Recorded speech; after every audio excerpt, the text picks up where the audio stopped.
Chapter 41. The first week of their return was soon gone.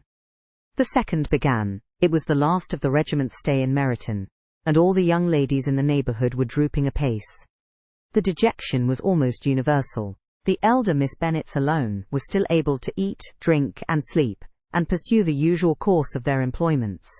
Very frequently were they reproached for this insensibility by Kitty and Lydia, whose own misery was extreme, and who could not comprehend such hard-heartedness in any of the family.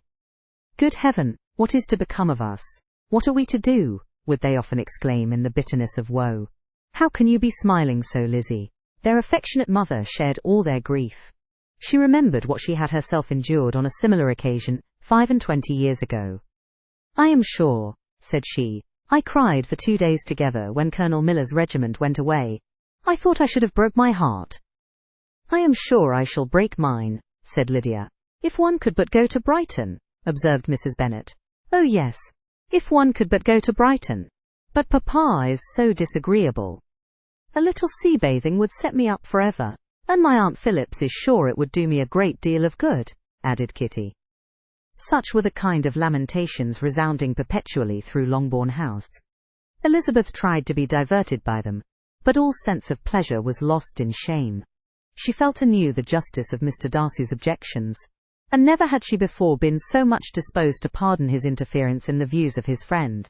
But the gloom of Lydia's prospect was shortly cleared away, for she received an invitation from Mrs. Forster, the wife of the colonel of the regiment, to accompany her to Brighton. This invaluable friend was a very young woman, and very lately married. A resemblance in good humour and good spirits had recommended her and Lydia to each other, and out of their 3 months' acquaintance they had been intimate too. The rapture of Lydia on this occasion, her adoration of Mrs. Forster, the delight of Mrs. Bennet, and the mortification of Kitty, are scarcely to be described. Wholly inattentive to her sister's feelings, Lydia flew about the house in restless ecstasy, calling for everyone's congratulations, and laughing and talking with more violence than ever, whilst the luckless Kitty continued in the parlour, repining at her fate, in terms as unreasonable as her accent was peevish. "I cannot see why Mrs. Forster should not ask me as well as Lydia," said she, "though I am not her particular friend. I have just as much right to be asked as she has, and more too, for I am 2 years older." In vain did Elizabeth attempt to make her reasonable, and Jane to make her resigned. As for Elizabeth herself, this invitation was so far from exciting in her the same feelings as in her mother and Lydia, that she considered it as the death warrant of all possibility of common sense for the latter, and detestable as such a step must make her, were it known, she could not help secretly advising her father not to let her go. She represented to him all the improprieties of Lydia's general behaviour, the little advantage she could derive from the friendship of such a woman as Mrs. Forster, and the probability of her being yet more imprudent with such a companion at Brighton, where the temptations must be greater than at home. He heard her attentively, and then said, "Lydia will never be easy till she has exposed herself in some public place or other, and we can never expect her to do it with so little expense or inconvenience to her family as under the present circumstances." "If you were aware," said Elizabeth, "of the very great disadvantage to us all, which must arise from the public notice of Lydia's unguarded and imprudent manner, nay, which has already arisen from it, I am sure you would judge differently in the affair." "Already arisen," repeated Mr. Bennet. "What, has she frightened away some of your lovers? Poor little Lizzie! But do not be cast down. Such squeamish youths, as cannot bear to be connected with a little absurdity, are not worth a regret. Come, let me see the list of the pitiful fellows who have been kept aloof by Lydia's folly." "Indeed, you are mistaken. I have no such injuries to resent. It is not of peculiar, but of general evils which I am now complaining. Our importance, our respectability in the world, must be affected by the wild volatility, the assurance and disdain of all restraint, which mark Lydia's character. Excuse me, for I must speak plainly. If you, my dear father, will not take the trouble of checking her exuberant spirits, and of teaching her that her present pursuits are not to be the business of her life, she will soon be beyond the reach of amendment. Her character will be fixed, and she will, at 16, be the most determined flirt that ever made herself and her family ridiculous. A flirt, too, in the worst and meanest degree of flirtation, without any attraction beyond youth and a tolerable person. And, from the ignorance and emptiness of her mind, wholly unable to ward off any portion of that universal contempt which her rage for admiration will excite. In this danger Kitty is also comprehended. She will follow wherever Lydia leads. Vain, ignorant, idle, and absolutely uncontrolled. Oh, my dear father, can you suppose it possible that they will not be censured and despised wherever they are known, and that their sisters will not be often involved in the disgrace? Mr. Bennet saw that her whole heart was in the subject, and affectionately taking her hand, said in reply, "Do not make yourself uneasy, my love. Wherever you and Jane are known, you must be respected and valued, and you will not appear to less advantage for having a couple of, or I may say 3, very silly sisters. We shall have no peace at Longbourn if Lydia does not go to Brighton. Let her go then. Colonel Forster is a sensible man, and will keep her out of any real mischief, and she is luckily too poor to be an object of prey to anybody. At Brighton she will be of less importance even as a common flirt than she has been here. The officers will find women better worth their notice. Let us hope, therefore, that her being there may teach her her own insignificance. At any rate, she cannot grow many degrees worse, without authorizing us to lock her up for the rest of her life." With this answer Elizabeth was forced to be content, but her own opinion continued the same, and she left him disappointed and sorry. It was not in her nature, however, to increase her vexations by dwelling on them. She was confident of having performed her duty, and to fret over unavoidable evils, or augment them by anxiety, was no part of her disposition. Had Lydia and her mother known the substance of her conference with her father, their indignation would hardly have found expression in their united volubility. In Lydia's imagination, a visit to Brighton comprised every possibility of earthly happiness. She saw, with the creative eye of fancy, the streets of that gay bathing place covered with officers. She saw herself the object of attention to tens and to scores of them at present unknown. She saw all the glories of the camp, its tents stretched forth in beauteous uniformity of lines, crowded with the young and the gay, and dazzling with scarlet. And to complete the view, she saw herself seated beneath a tent, tenderly flirting with at least 6 officers at once. Had she known that her sister sought to tear her from such prospects and such realities as these, what would have been her sensations? They could have been understood only by her mother, who might have felt nearly the same. Lydia's going to Brighton was all that consoled her for the melancholy conviction of her husband's never intending to go there himself, but they were entirely ignorant of what had passed, and their raptures continued with little intermission, to the very day of Lydia's leaving home. Elizabeth was now to see Mr. Wickham for the last time. Having been frequently in company with him since her return, agitation was pretty well over, the agitations of former partiality entirely so. She had even learnt to detect, in the very gentleness which had first delighted her, an affectation, and a sameness to disgust and weary. In his present behaviour to herself, moreover, she had a fresh source of displeasure, for the inclination he soon testified of renewing those attentions which had marked the early part of their acquaintance, could only serve, after what had since passed, to provoke her. She lost all concern for him in finding herself thus selected as the object of such idle and frivolous gallantry.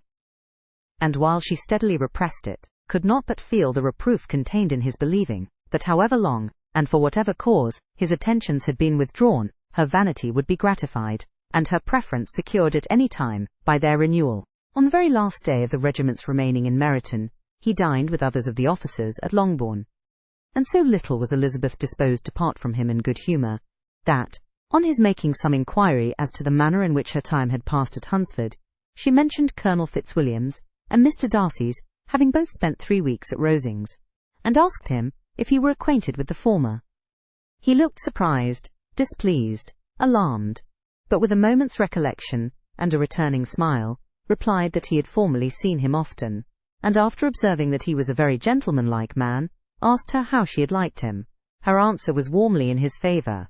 With an air of indifference he soon afterwards added, "How long did you say that he was at Rosings?" "Nearly 3 weeks." "And you saw him frequently?" "Yes, almost every day."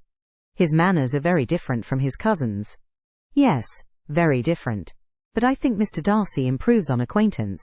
"Indeed!" cried Wickham, with a look which did not escape her. "And pray may I ask—" But, checking himself, he added in a gayer tone, "Is it in address that he improves? Has he deigned to add aught of civility to his ordinary style? For I dare not hope," he continued, in a lower and more serious tone, "that he has improved in essentials." "Oh no," said Elizabeth. "In essentials I believe he is very much what he ever was." While she spoke, Wickham looked as if scarcely knowing whether to rejoice over her words or to distrust their meaning. There was a something in her countenance which made him listen with an apprehensive and anxious attention, while she added, "When I said that he improved on acquaintance, I did not mean that either his mind or manners were in a state of improvement, but that, from knowing him better, his disposition was better understood." Wickham's alarm now appeared in a heightened complexion and agitated look. For a few minutes he was silent till, shaking off his embarrassment, he turned to her again and said in the gentlest of accents, "You, who so well know my feelings towards Mr. Darcy, will readily comprehend how sincerely I must rejoice that he is wise enough to assume even the appearance of what is right. His pride in that direction may be of service, if not to himself, to many others, for it must deter him from such foul misconduct as I have suffered by. I only fear that the sort of cautiousness to which you, I imagine, have been alluding, is merely adopted on his visits to his aunt, of whose good opinion and judgment he stands much in awe. His fear of her has always operated, I know, when they were together, and a good deal is to be imputed to his wish of forwarding the match with Mr. Berg, which I am certain he has very much at heart." Elizabeth could not repress a smile at this, but she answered only by a slight inclination of the head. She saw that he wanted to engage her on the old subject of his grievances, and she was in no humour to indulge him. The rest of the evening passed with the appearance, on his side, of usual cheerfulness, but with no further attempt to distinguish Elizabeth, and they parted at last with mutual civility, and possibly a mutual desire of never meeting again.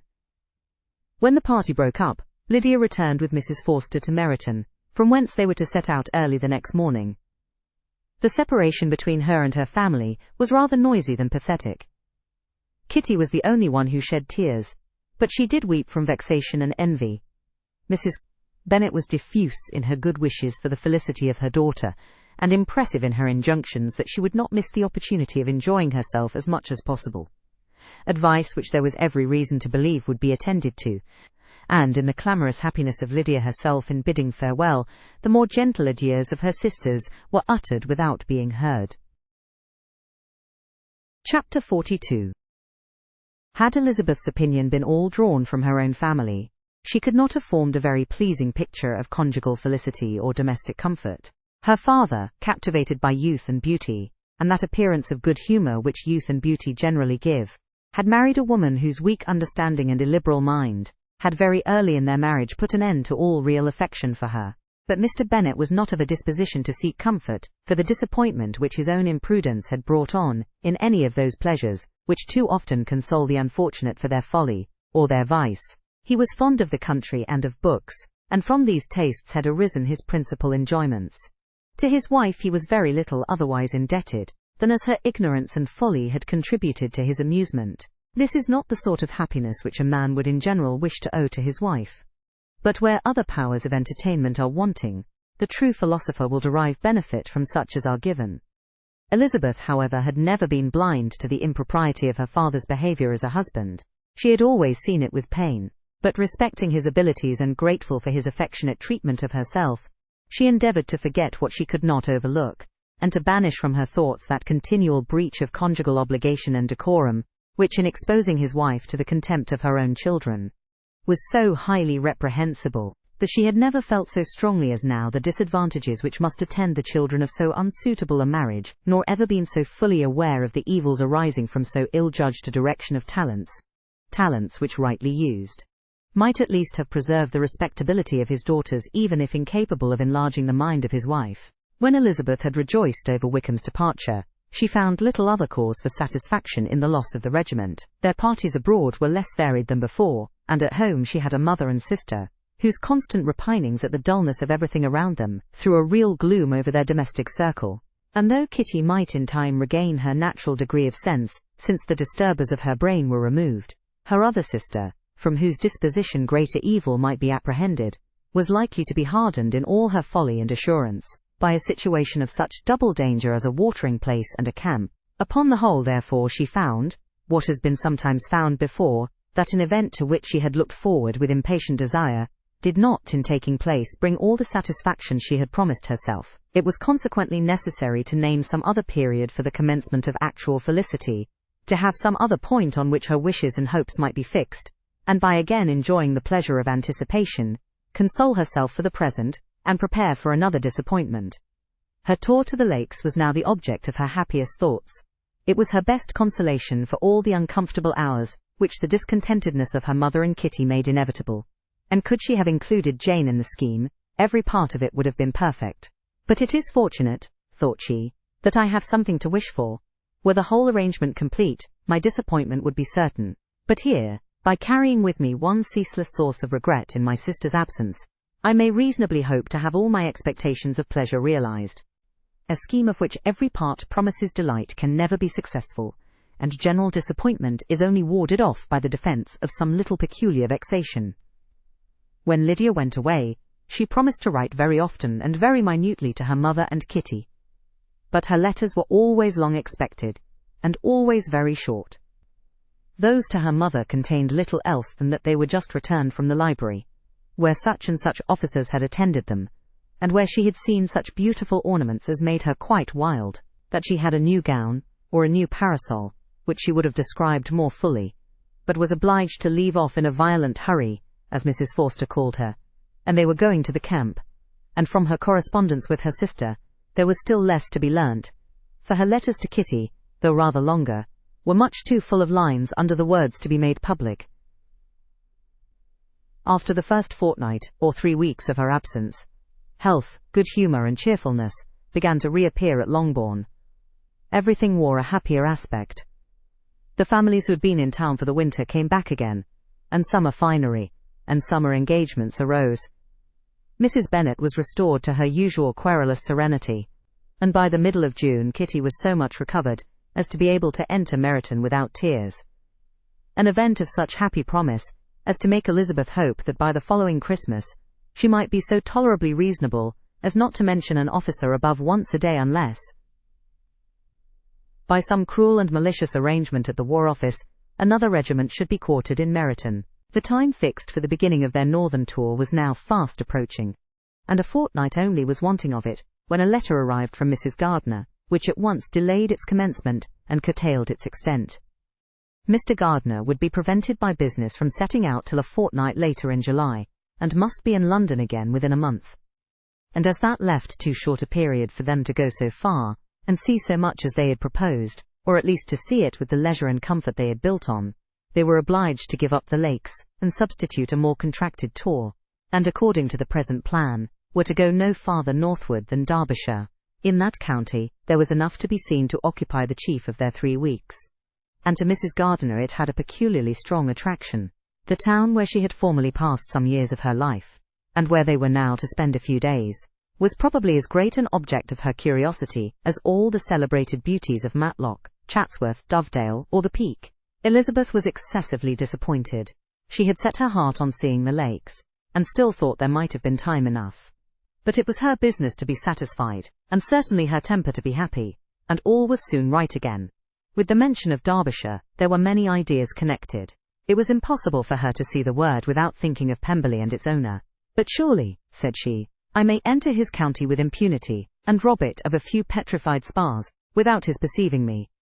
The period of expectation was now doubled. 4 weeks were to pass away before her uncle and aunt's arrival. But they did pass away, and Mr. and Mrs. Gardiner, with their 4 children, did at length appear at Longbourn.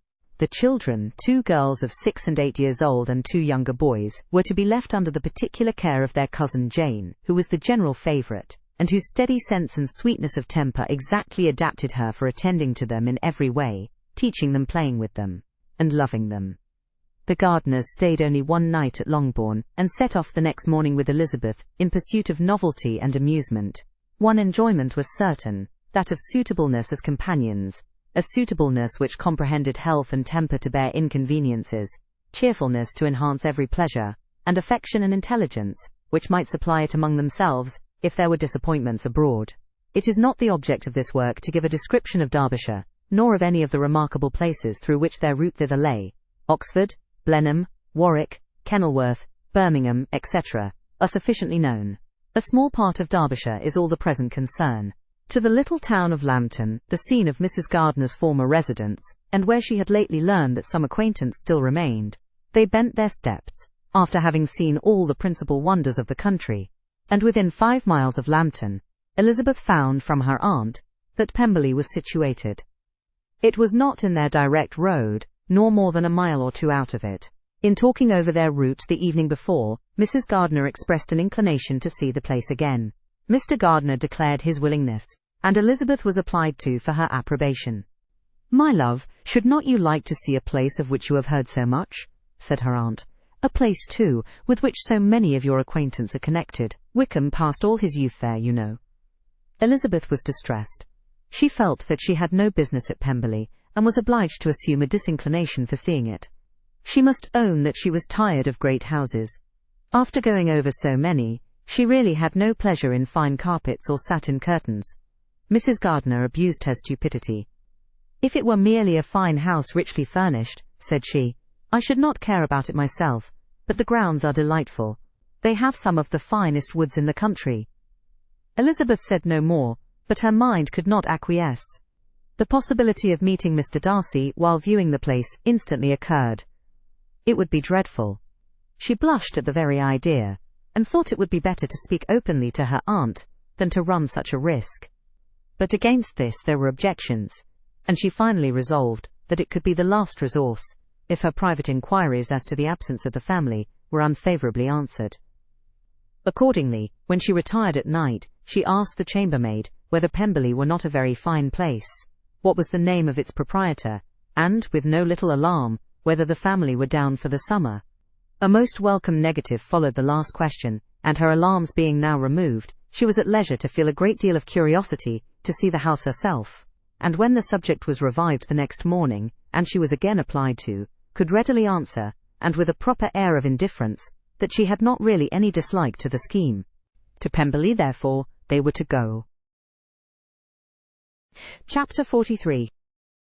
Elizabeth, as they drove along, watched for the first appearance of Pemberley Woods with some perturbation, and when at length they turned in at the lodge, her spirits were in a high flutter. The park was very large, and contained great variety of ground. They entered it in one of its lowest points, and drove for some time through a beautiful wood, stretching over a wide extent. Elizabeth's mind was too full for conversation, but she saw and admired every remarkable spot and point of view. They gradually ascended for half a mile, and then found themselves at the top of a considerable eminence, where the wood ceased, and the eye was instantly caught by Pemberley House, situated on the opposite side of the valley, into which the road with some abruptness wound. It was a large, handsome stone building, standing well on rising ground, and backed by a ridge of high woody hills, and in front, a stream of some natural importance was swelled into greater, but without any artificial appearance. Its banks were neither formal nor falsely adorned. Elizabeth was delighted. She had never seen a place for which nature had done more, or where natural beauty had been so little counteracted by an awkward taste. They were all of them warm in their admiration, and at that moment she felt that to be mistress of Pemberley might be something. They descended the hill, crossed the bridge and drove to the door, and, while examining the nearer aspect of the house, all her apprehension of meeting its owner returned. She dreaded lest the chambermaid had been mistaken. On applying to see the place, they were admitted into the hall, and Elizabeth, as they waited for the housekeeper, had leisure to wonder at her being where she was. The housekeeper came, a respectable-looking elderly woman, much less fine and more civil than she had any notion of finding her. They followed her into the dining parlour. It was a large, well-proportioned room, handsomely fitted up. Elizabeth, after slightly surveying it, went to a window to enjoy its prospect. The hill, crowned with wood, from which they had descended, receiving increased abruptness from the distance, was a beautiful object. Every disposition of the ground was good, and she looked on the whole scene, the river, the trees scattered on its banks, and the winding of the valley, as far as she could trace it, with delight. As they passed into other rooms, these objects were taking different positions, but from every window there were beauties to be seen. The rooms were lofty and handsome, and their furniture suitable to the fortune of their proprietor. But Elizabeth saw, with admiration of his taste, that it was neither gaudy nor uselessly fine, with less of splendour and more real elegance than the furniture of Rosings. And of this place, thought she, I might have been mistress. With these rooms I might have now been familiarly acquainted. Instead of viewing them as a stranger, I might have rejoiced in them as my own, and welcomed to them as visitors my uncle and aunt. But no, recollecting herself, that could never be. My uncle and aunt would have been lost to me. I should not have been allowed to invite them. This was a lucky recollection. It saved her from something like regret. She longed to inquire of the housekeeper whether her master were really absent, but had not courage for it. At length, however, the question was asked by her uncle, and she turned away with alarm, while Mrs. Reynolds replied that he was, adding, "But we expect him tomorrow, with a large party of friends." How rejoiced was Elizabeth that their own journey had not by any circumstance been delayed a day. Her aunt now called her to look at a picture. She approached, and saw the likeness of Mr. Wickham, suspended, amongst several other miniatures, over the mantelpiece. Her aunt asked her, smilingly, how she liked it. The housekeeper came forward, and told them it was the picture of a young gentleman, the son of her late master's steward, who had been brought up by him at his own expense. "He is now gone into the army," she added, "but I am afraid he has turned out very wild." Mrs. Gardiner looked at her niece with a smile, but Elizabeth could not return it. "And that," said Mrs. Reynolds, pointing to another of the miniatures, "is my master, and very like him. It was drawn at the same time as the other, about 8 years ago." "I have heard much of your master's fine person," said Mrs. Gardiner, looking at the picture. "It is a handsome face. But Lizzie, you can tell us whether it is like or not." Mrs. Reynolds' respect for Elizabeth seemed to increase on this intimation of her knowing her master. "Does that young lady know Mr. Darcy?" Elizabeth coloured, and said, "A little." "And do not you think him a very handsome gentleman, ma'am?" "Yes, very handsome. I am sure I know none so handsome. But in the gallery upstairs, you will see a finer, larger picture of him than this. This room was my late master's favourite room, and these miniatures are just as they used to be then. He was very fond of them." This accounted to Elizabeth for Mr. Wickham's being among them.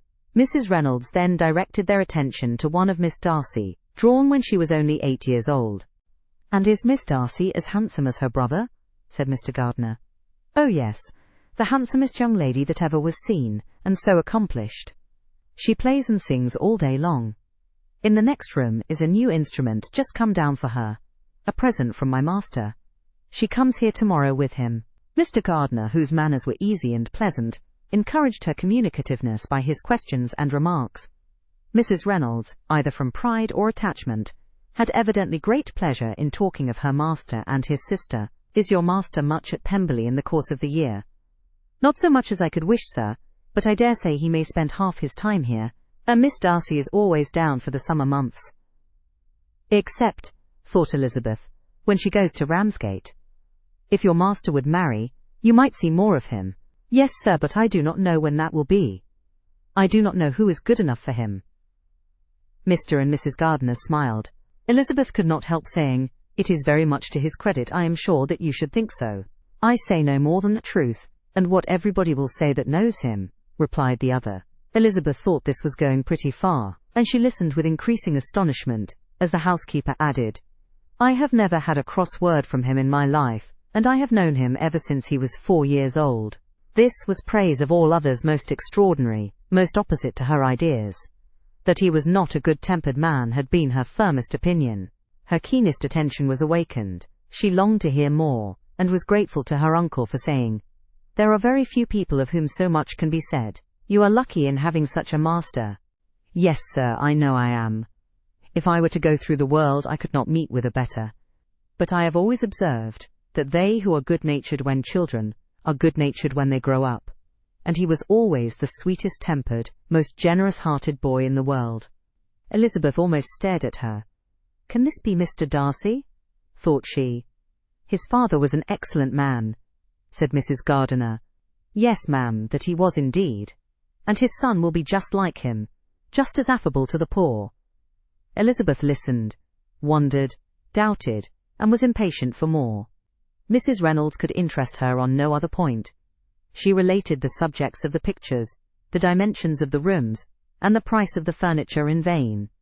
Mr. Gardiner, highly amused by the kind of family prejudice to which he attributed her excessive commendation of her master, soon led again to the subject, and she dwelt with energy on his many merits as they proceeded together up the great staircase. "He is the best landlord, and the best master," said she, "that ever lived. Not like the wild young men nowadays, who think of nothing but themselves. There is not one of his tenants or servants but what will give him a good name. Some people call him proud, but I am sure I never saw anything of it. To my fancy it is only because he does not rattle away like other young men."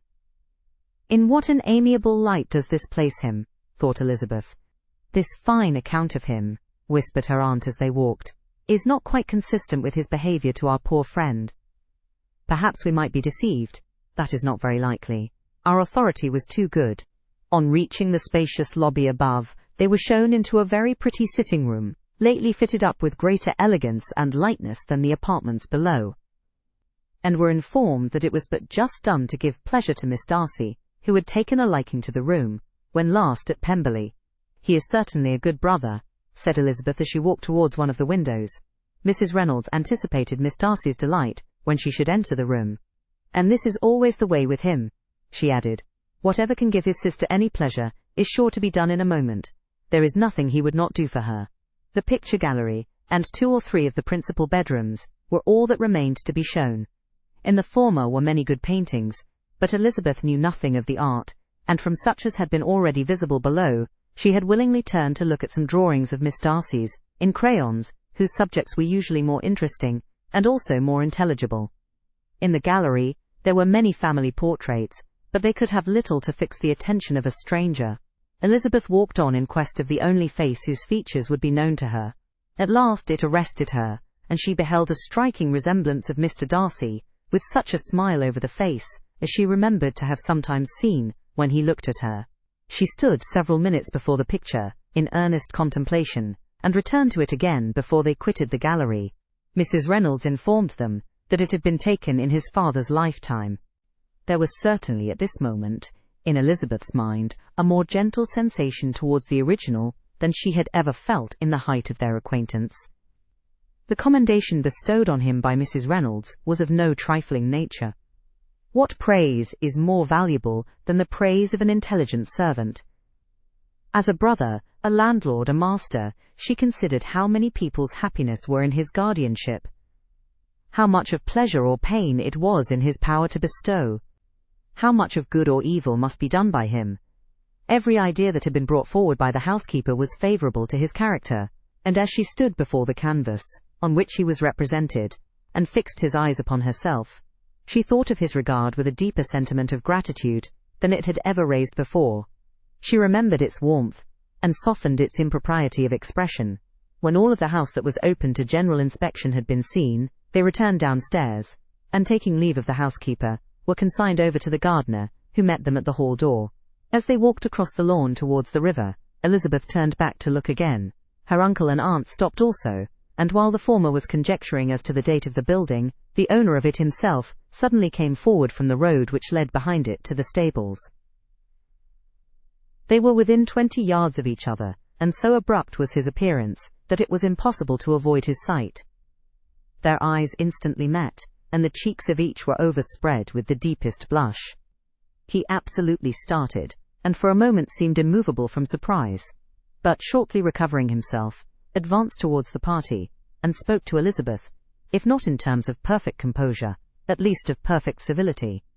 She had instinctively turned away, but stopping on his approach, received his compliments with an embarrassment impossible to be overcome. Had his first appearance, or his resemblance to the picture they had just been examining, been insufficient to assure the other two that they now saw Mr. Darcy, the gardener's expression of surprise on beholding his master must immediately have told it. They stood a little aloof while he was talking to their niece, who, astonished and confused, scarcely dared lift her eyes to his face, and knew not what answer she returned to his civil inquiries after her family. Amazed at the alteration of his manner since they last parted, every sentence that he uttered was increasing her embarrassment, and every idea of the impropriety of her being found there recurring to her mind, the few minutes in which they continued together were some of the most uncomfortable of her life. Nor did he seem much more at ease. When he spoke, his accent had none of its usual sedateness, and he repeated his inquiries as to the time of her having left Longbourn, and of her stay in Derbyshire, so often, and in so hurried a way, as plainly spoke the distraction of his thoughts. At length, every idea seemed to fail him, and after standing a few moments without saying a word, he suddenly recollected himself, and took leave. The others then joined her, and expressed their admiration of his figure. But Elizabeth heard not a word, and wholly engrossed by her own feelings, followed them in silence. She was overpowered by shame and vexation. Her coming there was the most unfortunate, the most ill-judged thing in the world. How strange must it appear to him? In what a disgraceful light might it not strike so vain a man? It might seem as if she had purposely thrown herself in his way again. Oh, why did she come? Or, why did he thus come a day before he was expected? Had they been only 10 minutes sooner, they should have been beyond the reach of his discrimination. For it was plain that he was that moment arrived, that moment alighted from his horse or his carriage. She blushed again and again over the perverseness of the meeting. And his behaviour, so strikingly altered. What could it mean? That he should even speak to her was amazing. But to speak with such civility, to inquire after her family. Never in her life had she seen his manners so little dignified, never had he spoken with such gentleness as on this unexpected meeting. What a contrast did it offer to his last address in Rosings Park, when he put his letter into her hand. She knew not what to think, or how to account for it. They had now entered a beautiful walk by the side of the water, and every step was bringing forward a nobler fall of ground, or a finer reach of the woods to which they were approaching. But it was some time before Elizabeth was sensible of any of it. And, though she answered mechanically to the repeated appeals of her uncle and aunt, and seemed to direct her eyes to such objects as they pointed out, she distinguished no part of the scene. Her thoughts were all fixed on that one spot of Pemberley House, whichever it might be, where Mr. Darcy then was. She longed to know what at that moment was passing in his mind, in what manner he thought of her, and whether, in defiance of everything, she was still dear to him. Perhaps he had been civil only because he felt himself at ease, yet there had been that in his voice, which was not like ease. Whether he had felt more of pain or of pleasure in seeing her, she could not tell, but he certainly had not seen her with composure. At length, however, the remarks of her companions on her absence of mind roused her, and she felt the necessity of appearing more like herself. They entered the woods, and, bidding adieu to the river for a while, ascended some of the higher grounds, whence, in spots where the opening of the trees gave the eye power to wander, were many charming views of the valley, the opposite hills, with the long range of woods overspreading many, and occasionally part of the stream. Mr. Gardiner expressed a wish of going round the whole park, but feared it might be beyond a walk. With a triumphant smile they were told that it was 10 miles round. It settled the matter, and they pursued the accustomed circuit, which brought them again after some time, in a descent among hanging woods, to the edge of the water, and one of its narrowest parts. They crossed it by a simple bridge, in character with the general air of the scene. It was a spot less adorned than any they had yet visited, and the valley, here contracted into a glen, allowed room only for the stream, and a narrow walk amidst the rough coppicewood which bordered it. Elizabeth longed to explore its windings, but when they had crossed the bridge, and perceived their distance from the house, Mrs. Gardiner, who was not a great walker, could go no farther, and thought only of returning to the carriage as quickly as possible. Her niece was, therefore, obliged to submit, and they took their way towards the house on the opposite side of the river, in the nearest direction. But their progress was slow, for Mr. Gardiner, though seldom able to indulge the taste, was very fond of fishing, and was so much engaged in watching the occasional appearance of some trout in the water, and talking to the man about them, that he advanced but little. Whilst wandering on in this slow manner, they were again surprised, and Elizabeth's astonishment was quite equal to what it had been at first, by the sight of Mr. Darcy approaching them, and at no great distance. The walk being here less sheltered than on the other side, allowed them to see him before they met. Elizabeth, however astonished, was at least more prepared for an interview than before, and resolved to appear and to speak with calmness, if he really intended to meet them. For a few moments, indeed, she felt that he would probably strike into some other path. The idea lasted, while a turning in the walk concealed him from their view. The turning past, he was immediately before them. With a glance she saw that he had lost none of his recent civility, and, to imitate his politeness, she began as they met, to admire the beauty of the place. But she had not got beyond the words delightful, and charming, when some unlucky recollections obtruded, and she fancied that praise of Pemberley from her might be mischievously construed. Her colour changed, and she said no more. Mrs. Gardiner was standing a little behind, and on her pausing, he asked her if she would do him the honour of introducing him to her friends. This was a stroke of civility for which she was quite unprepared, and she could hardly suppress a smile at his being now seeking the acquaintance of some of those very people against whom his pride had revolted, in his offer to herself. What will be his surprise, thought she, when he knows who they are? He takes them now for people of fashion. The introduction, however, was immediately made, and as she named their relationship to herself, She stole a sly look at him, to see how he bore it, and was not without the expectation of his decamping as fast as he could from such disgraceful companions. That he was surprised by the connection was evident.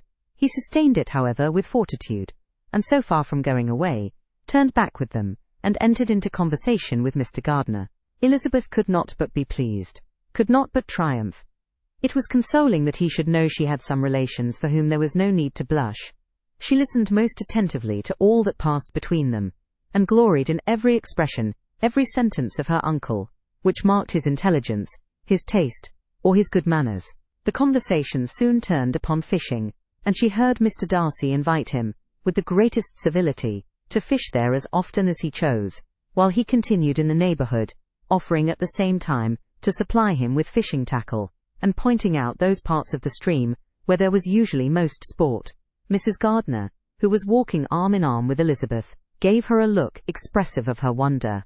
Elizabeth said nothing, but it gratified her exceedingly. The compliment must be all for herself. Her astonishment, however, was extreme, and continually was she repeating, "Why is he so altered? From what can it proceed? It cannot be for me, it cannot be for my sake, that his manners are thus softened.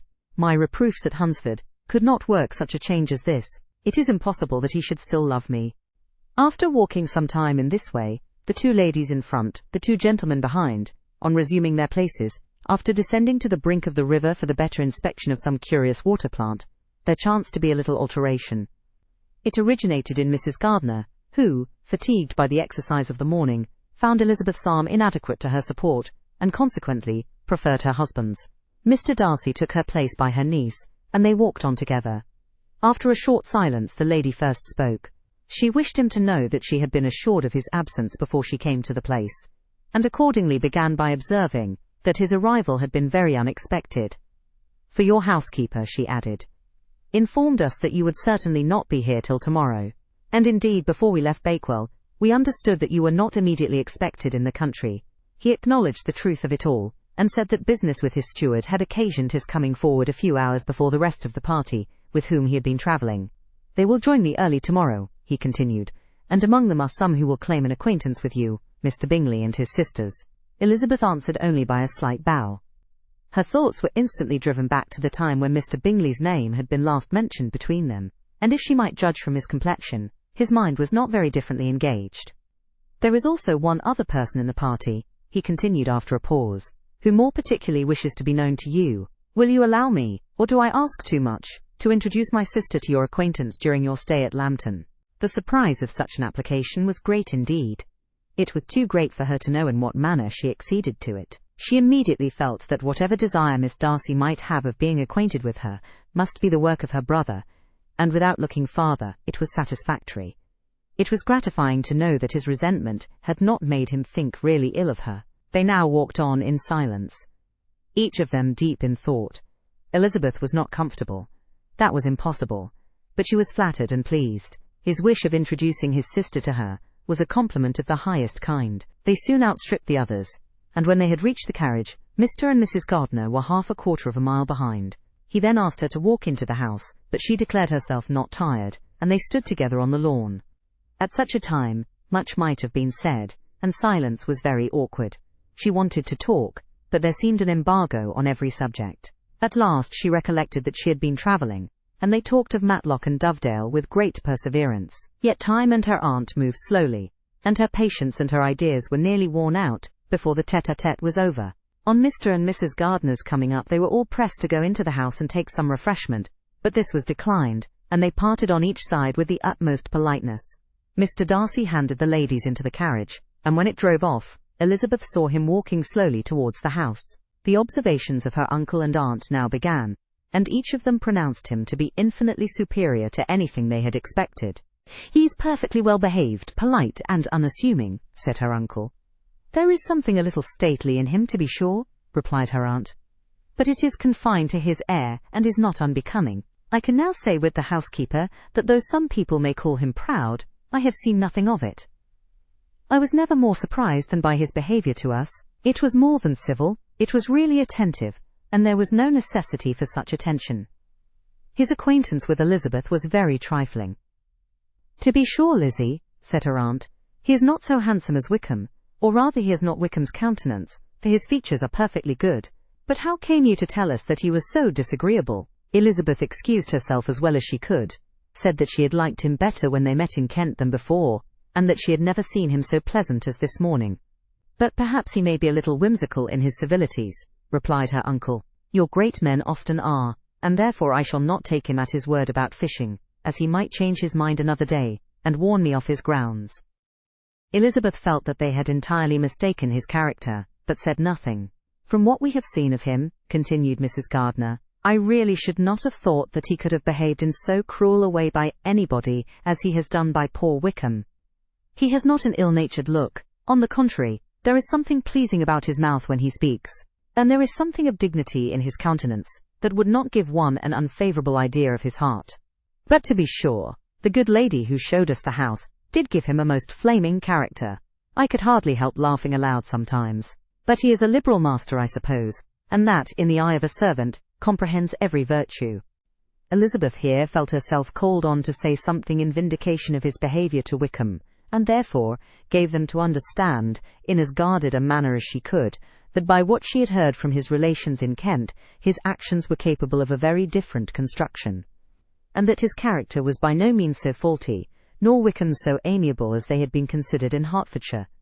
In confirmation of this, she related the particulars of all the pecuniary transactions in which they had been connected, without actually naming her authority, but stating it to be such as might be relied on. Mrs. Gardiner was surprised and concerned, but as they were now approaching the scene of her former pleasures, every idea gave way to the charm of recollection, and she was too much engaged in pointing out to her husband all the interesting spots in its environs to think of anything else. Fatigued as she had been by the morning's walk, they had no sooner dined than she set off again in quest of her former acquaintance, and the evening was spent in the satisfactions of an intercourse renewed after many years' discontinuance. The occurrences of the day were too full of interest to leave Elizabeth much attention for any of these new friends, and she could do nothing but think, and think with wonder, of Mr. Darcy's civility, and above all, of his wishing her to be acquainted with his sister. Chapter 44. Elizabeth had settled it that Mr. Darcy would bring his sister to visit her the very day after her reaching Pemberley, and was, consequently, resolved not to be out of sight of the inn the whole of that morning. But her conclusion was false, for on the very morning after their own arrival at Lambton, these visitors came. They had been walking about the place with some of their new friends, and were just returned to the inn to dress themselves for dining with the same family, when the sound of a carriage drew them to a window, and they saw a gentleman and lady in a curricle driving up the street. Elizabeth, immediately recognizing the livery, guessed what it meant, and imparted no small degree of surprise to her relations, by acquainting them with the honour which she expected. Her uncle and aunt were all amazement, and the embarrassment of her manner as she spoke, joined to the circumstance itself, and many of the circumstances of the preceding day, opened to them a new idea on the business. Nothing had ever suggested it before, but they now felt that there was no other way of accounting for such attentions from such a quarter, than by supposing a partiality for their niece. While these newly born notions were passing in their heads, the perturbation of Elizabeth's feelings was every moment increasing. She was quite amazed at her own discomposure, but amongst other causes of disquiet, she dreaded lest the partiality of the brother should have said too much in her favour, and, more than commonly anxious to please, she naturally suspected that every power of pleasing would fail her. She retreated from the window, fearful of being seen, and as she walked up and down the room, endeavouring to compose herself, saw such looks of inquiring surprise in her uncle and aunt as made everything worse. Miss Darcy and her brother appeared, and this formidable introduction took place. With astonishment did Elizabeth see that her new acquaintance was at least as much embarrassed as herself. Since her being at Lambton, she had heard that Miss Darcy was exceedingly proud, but the observation of a very few minutes convinced her that she was only exceedingly shy. She found it difficult to obtain even a word from her beyond a monosyllable. Miss Darcy was tall, and on a larger scale than Elizabeth, and though little more than 16, her figure was formed, and her appearance womanly and graceful. She was less handsome than her brother, but there was sense and good humour in her face, and her manners were perfectly unassuming and gentle. Elizabeth, who had expected to find in her as acute and unembarrassed an observer as ever Mr. Darcy had been, was much relieved by discerning such different feelings. They had not been long together before Darcy told her that Bingley was also coming to wait on her, and she had barely time to express her satisfaction and prepare for such a visitor, when Bingley's quick step was heard on the stairs, and in a moment he entered the room. All Elizabeth's anger against him had been long done away, but had she still felt any, it could hardly have stood its ground against the unaffected cordiality with which he expressed himself on seeing her again. He inquired in a friendly, though general, way after her family, and looked and spoke with the same good-humoured ease that he had ever done. To Mr. and Mrs. Gardiner he was scarcely a less interesting personage than to herself. They had long wished to see him. The whole party before them, indeed, excited a lively attention. The suspicions which had just arisen of Mr. Darcy and their niece directed their observation towards each with an earnest, though guarded inquiry, and they soon drew from those inquiries the full conviction that one of them at least knew what it was to love. Of the lady's sensations they remained a little in doubt, but that the gentleman was overflowing with admiration was evident enough. Elizabeth, on her side, had much to do. She wanted to ascertain the feelings of each of her visitors, she wanted to compose her own, and to make herself agreeable to all, and in the latter object, where she feared most to fail, she was most sure of success, for those to whom she endeavoured to give pleasure were prepossessed in her favour. Bingley was ready, Georgiana was eager, and Darcy determined to be pleased. In seeing Bingley, her thoughts naturally flew to her sister, and oh, how ardently did she long to know whether any of his were directed in a like manner. Sometimes she could fancy that he talked less than on former occasions, and once or twice pleased herself with the notion that, as he looked at her, he was trying to trace a resemblance, but though this might be imaginary, she could not be deceived as to his behaviour to Miss Darcy, who had been set up as a rival to Jane. No look appeared on either side that spoke particular regard. Nothing occurred between them that could justify the hopes of his sister. On this point she was soon satisfied, and 2 or 3 little circumstances occurred ere they parted, which, in her anxious interpretation, denoted a recollection of Jane, not untinctured by tenderness, and a wish of saying more that might lead to the mention of her had he dared. He observed to her at a moment when the others were talking together, and in a tone which had something of real regret, that it was a very long time since he had had the pleasure of seeing her. And before she could reply, he added, "It is above 8 months. We have not met since the 26th of November, when we were all dancing together at Netherfield." Elizabeth was pleased to find his memory so exact, and he afterwards took occasion to ask her, when unattended to by any of the rest, whether all her sisters were at Longbourn. There was not much in the question, nor in the preceding remark, but there was a look and a manner which gave them meaning. It was not often that she could turn her eyes on Mr. Darcy himself, but whenever she did catch a glimpse, she saw an expression of general complacence, and in all that he said she heard an accent so far removed from hauteur or disdain of his companions, as convinced her that the improvement of manners which she had yesterday witnessed, however temporary its existence might prove, had at least outlived one day. When she saw him thus seeking the acquaintance, and courting the good opinion of people with whom any intercourse a few months ago would have been a disgrace, when she saw him thus civil, not only to herself, but to the very relations whom he had openly disdained, and recollected their last lively scene in Hunsford Parsonage, the difference, the change was so great and struck so forcibly on her mind, that she could hardly restrain her astonishment from being visible. Never even in the company of his dear friends at Netherfield, or his dignified relations at Rosings, had she seen him so desirous to please, so free from self-consequence or unbending reserve, as now, when no importance could result from the success of his endeavours, and when even the acquaintance of those to whom his attentions were addressed would draw down the ridicule and censure of the ladies both of Netherfield and Rosings. Their visitors stayed with them above half an hour, and when they arose to depart, Mr. Darcy called on his sister to join him in expressing their wish of seeing Mr. and Mrs. Gardiner and Miss Bennet to dinner at Pemberley before they left the country. Miss Darcy, though with a diffidence which marked her little in the habit of giving invitations, readily obeyed. Mrs. Gardiner looked at her niece, desirous of knowing how she, whom the invitation most concerned, felt disposed as to its acceptance. But Elizabeth had turned away her head. Presuming, however, that this studied avoidance spoke rather a momentary embarrassment than any dislike of the proposal, and seeing in her husband, who was fond of society, a perfect willingness to accept it, she ventured to engage for her attendance, and the day after, the next was fixed on. Bingley expressed great pleasure in the certainty of seeing Elizabeth again, having still a great deal to say to her, and many inquiries to make after all their Hertfordshire friends. Elizabeth, construing all this into a wish of hearing her speak of her sister, was pleased, and on this account, as well as some others, found herself, when their visitors left them, capable of considering the last half-hour with some satisfaction, though while it was passing, the enjoyment of it had been little. Eager to be alone, and fearful of inquiries or hints from her uncle and aunt, she stayed with them only long enough to hear their favourable opinion of Bingley, and then hurried away to dress. But she had no reason to fear Mr. and Mrs. Gardiner's curiosity. It was not their wish to force her communication. It was evident that she was much better acquainted with Mr. Darcy than they had before any idea of. It was evident that he was very much in love with her. They saw much to interest, but nothing to justify inquiry. Of Mr. Darcy it was now a matter of anxiety to think well, and as far as their acquaintance reached, there was no fault to find. They could not be untouched by his politeness, and had they drawn his character from their own feelings and his servant's report, without any reference to any other account, the circle in Hertfordshire to which he was known would not have recognised it for Mr. Darcy.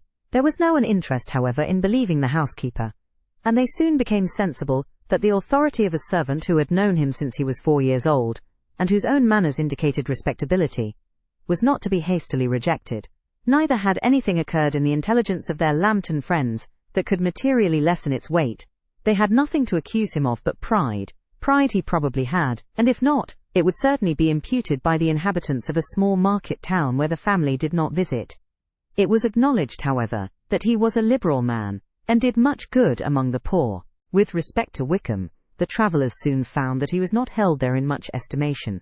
For though the chief of his concerns with the son of his patron were imperfectly understood, it was yet a well-known fact that on his quitting Derbyshire, he had left many debts behind him, which Mr. Darcy afterwards discharged. As for Elizabeth, her thoughts were at Pemberley this evening more than the last, and the evening, though as it passed it seemed long, was not long enough to determine her feelings towards one in that mansion, and she lay awake 2 whole hours, endeavouring to make them out. She certainly did not hate him. No, hatred had vanished long ago, and she had almost as long been ashamed of ever feeling a dislike against him, that could be so called. The respect created by the conviction of his valuable qualities, though at first unwillingly admitted, had for some time ceased to be repugnant to her feelings, and it was now heightened into somewhat of a friendlier nature by the testimony so highly in his favour, and bringing forward his disposition in so amiable a light, which yesterday had produced. But above all, above respect and esteem, there was a motive within her of goodwill which could not be overlooked. It was gratitude. Gratitude, not merely for having once loved her, but for loving her still well enough to forgive all the petulance and acrimony of her manner in rejecting him, and all the unjust accusations accompanying her rejection. He who, she had been persuaded, would avoid her as his greatest enemy, seemed, on this accidental meeting, most eager to preserve the acquaintance, and without any indelicate display of regard, or any peculiarity of manner, where their 2 selves only were concerned, was soliciting the good opinion of her friends, and bent on making her known to his sister. Such a change in a man of so much pride excited not only astonishment, but gratitude. For to love, ardent love, it must be attributed, and as such, its impression on her was of a sort to be encouraged, as by no means unpleasing, though it could not be exactly defined. She respected, she esteemed, she was grateful to him, she felt a real interest in his welfare, and she only wanted to know how far she wished that welfare to depend upon herself, and how far it would be for the happiness of both, that she should employ the power, which her fancy told her she still possessed, of bringing on the renewal of his addresses. It had been settled in the evening between the aunt and niece, that such a striking civility, as Miss Darcy's in coming to them on the very day of her arrival at Pemberley, for she had reached it only to a late breakfast, ought to be imitated though it could not be equalled, by some exertion of politeness on their side, and, consequently, that it would be highly expedient to wait on her at Pemberley the following morning. They were, therefore, to go. Elizabeth was pleased, though when she asked herself the reason, she had very little to say in reply. Mr. Gardiner left them soon after breakfast. The fishing scheme had been renewed the day before, and a positive engagement made of his meeting some of the gentlemen at Pemberley by noon.